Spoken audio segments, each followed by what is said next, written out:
How are you? That's the question. I mean, obviously, we know the journey. You've talked about it plenty, but you come in and get the performance that you had tonight. How are you feeling right now? I'm really happy. I'm really proud of myself just because of what I had to, really get through to get here. I think that was the hardest part. I mean, I tried, when we had the interviews here in the beginning of the week, I tried to really stay away from it just because I had to really focus, and emotions are hard to deal with when you're like, going to go in a steel cage and like fight somebody and they're going to try to knock you out. But, it was really hard, and I'm just really proud of myself because I got here and I got the job done. I got a guillotine, which I haven't done since on the Ultimate Fighter. So I'm just really excited that I was able to perform the way I performed, and obviously I need to improve on some things. That's me. I could have a perfect performance in everybody else's eyes, but I'm always going to critique myself. Not saying that performance was perfect, but I'm in everybody else's eyes. I'm just saying if I had a perfect performance, if I had done that in the first 30 seconds, I probably would have still found something that I could improve on, But that's why I believe I'm going to be the champion. Can you talk about walking in there tonight? You talked about trying to avoid the emotions and everything. I mean, did it feel different tonight? I had a tough camp, my back was kind of bad during the camp, so like a couple weeks I had to 1 week I had to completely take off. Then another week I had to really actually just go light. And I don't go light. Like everybody knows me who's trained with me, I don't go light. So it kind of messes with your head when you have to fight somebody and you can't prepare the way you want to prepare. But I just took it one day at a time, and I focused on what I could, just like I always do. Like when I hurt my knee, I focused on what I could do, and that was work the other leg, and I had 2 arms. So just working around things that, and making things happen for myself. When you were having those back issues, was there any talk of maybe we're going to have to pull out of this fight? It went through my mind, but I was like, I cannot. I cannot do that. I was like, I will get better, and once I get better, then I just need to be able to step in the cage. That's all to me. I knew I could make it happen no matter what. I just needed to be healthy. And, even with the Nunes fight, Nina Nunes, I wasn't healthy going into that fight, but I still made it happen. You know what I mean? So, like I said, just focusing on the things that I can control and making things happen. Nice. Last week for me, I guess it's a unique position, right? Because before you had the time off, I think a lot of people, dubbed you as a future title contender. You come back, you're impressive, but it's at 125, right? So where do you think you stand at 115? What do you think you deserve, I guess, at this point? I mean, do you feel like you should re-enter the rankings? Do you feel like, you got to have a fight at strawweight before you can be considered? I guess, what do you see the path from here? Yeah, I think they should give me a really good opponent, a good opponent at strawweight, and then, I'll earn it. I've never been given anything in my life. I've always earned it, and I don't mind doing that because I think, that builds character, and you got to work for the things that you get in your life. And I don't mind doing that because that's how my mom raised me and my grandma raised me to be.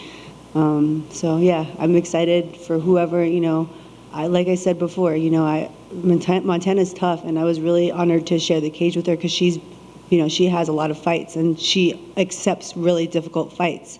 And, I really respect her for getting in the cage with me. I respect anybody who gets in the cage with me, regardless of what they say about me.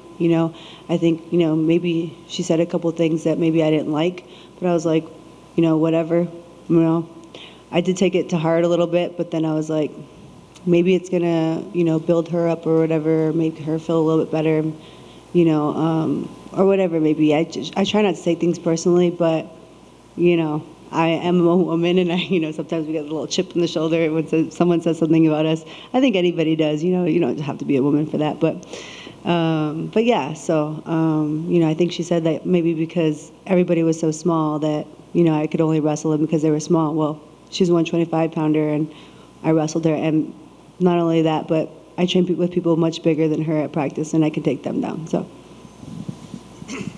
Tatiana.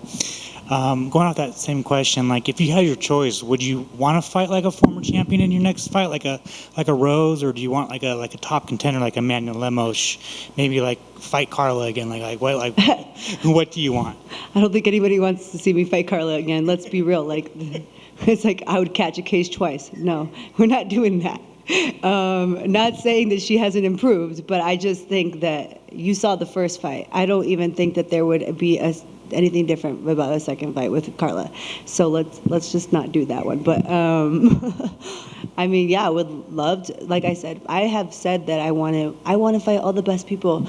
I'm not scared to fight the best people because that means I'm the best, you know. So I would love to fight somebody like Rose. She's an amazing striker. She's an amazing martial artist.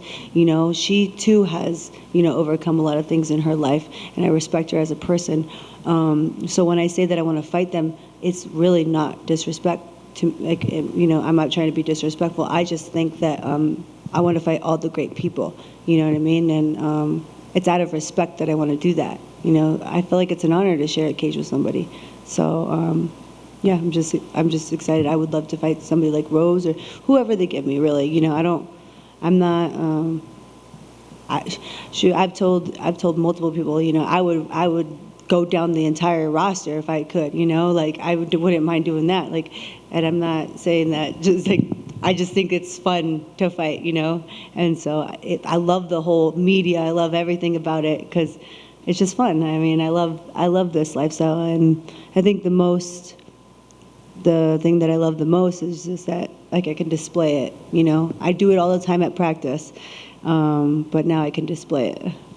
How much pressure did you put on yourself tonight? And I guess what was the mind frame like going in like that? You walk in the cage, like what was the mind frame like? You know, there was a range of emotions. You know, at first I was like I was getting nervous. It's like fluctuates. You know, you get nervous and you're like, nah, it's fine, it's good. I'm like, wait, is that normal? Should I not be nervous? And then you're like, wait, should I be? You know what I mean? So at first I felt like a little nervous, and it's so weird when I get in the cage. Like my nerves just completely go away. It's the weirdest thing. And I have like these crazy talks with myself, and I'm like by myself and I'm walking back and forth pacing like a tiger. And I'm just like, you know, having these conversations with myself, and then I get out there and I'm good. You know, I'm like, it's okay. You know, I think for me, you know, growing up, you know, I put a lot of pressure on myself growing up. You know, I was a wrestler and stuff, and I competed a lot, and I wanted to be an Olympic champion from a very young age. And I think when you put a goal like that in your mind, you have to put a lot of pressure on yourself throughout your life. And I think for me, when I put pressure on myself, I excel. You know, I feel like, you know, it really makes you better, you know. So every single day, no matter what it is, whether it's strength and conditioning, whether it's a run, I put pressure on myself so that when I get in the octagon, that pressure is more comfortable to me. There seemed like there was zero ring rust whatsoever, but like when you walked like that first round, was there any rust? Yeah, I was just kind of a little more timid than usual, you know. I was like, because in all my fights, you know, I'm like really relentless. But sometimes because I'm so relentless, I miss opportunities to do certain things. And I kind of wanted to do a little bit more. Like I kind of wanted to just have a little bit more fun, you know.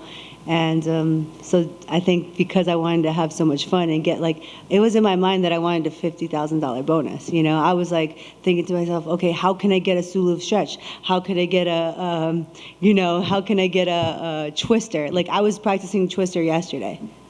That was the first time I've ever done it. It was like innate. I'm like, guys, don't be surprised if I ever get one because I think I'm a natural, okay? No, I'm just kidding. Now everybody's going to be watching for the twister. Damn it, I shouldn't have said nothing. But I just got to be quiet now. They're going to be like, watch out for this submission, watch out for that submission. But yeah, no, I'm just, I was so focused on the 50K that I don't even remember the question. I'm just ranting at this point. I'm so sorry. You did get the 50K, so yeah. How does that make you feel? I'm really happy. I'm really happy. You know, like I said, you know, it was 3 years off, and along the way, you know, it was really hard because, you know, when you haven't fought in that long and you don't have an income, you know, it gets really tough, you know. and you have to dedicate yourself full time. And so, luckily the UFC would find me sponsorships along the way that would help me just a little bit just to get by, you know what I mean? And I'm really grateful for that because, I wasn't active and they still helped me in that way. I'm sure if I had reached out to Dana and asked him, he probably would have helped me out, but I just want to do that, So, because I guess I'm okay with not having much, I don't need much. I just need the people that I love and to do what I love. And finally, Dana revealed that there's an HBO documentary following you around, filming you. How cool is that? It's so amazing because, my brother opened up a wrestling academy, and it's called Legacy Wrestling Center. It's in Covina, California. Shout out.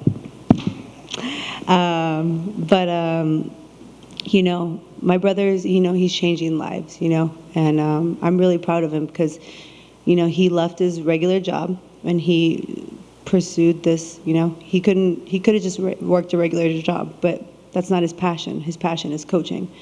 And he took the chance on himself, and he made this center, and now he's going to be changing lives, young lives. And I'm really proud of him. But I don't even know where I was going with it. What was the question? Just the HBO documentary. Oh, yeah. Just that. So my brother started this, and, now he has that center. And along the way, he can inspire people. But the documentary is obviously on my journey, but it's also on women's wrestling and the growth of women's wrestling. And, I'm very fortunate for wrestling because it's helped me a lot. It's helped me build who I am.